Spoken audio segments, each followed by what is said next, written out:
Welcome to Ham Shack Reviews. My name is Vince, and today I'm going to do a quick video on how to change this for sale to either sold or sale pending or trade on QRZ ads. When you go to sell something and you put the ad in, it will come up saying for sale. Let's say the sale's pending, you're going to want to change it. I'm going to show you how to do that.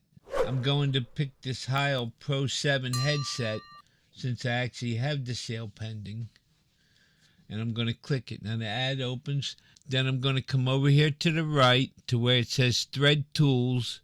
Then I'm going to click on Edit Title, and you'll see this little window comes up, and right here where it says for sale, when you hover over it, it gives you a drop down menu. Now you just pick the one you want. For me, it's sale pending, so I'm going to click that. I'm going to hit Save Changes. Now you're going to see over here the heading says Sale Pending. Now if the buyer happens to back out, you just real quick come in here, do it again, list it back for sale. And that's all there is to it. Since I have the sale pending, I'm actually going to put it back to sale pending.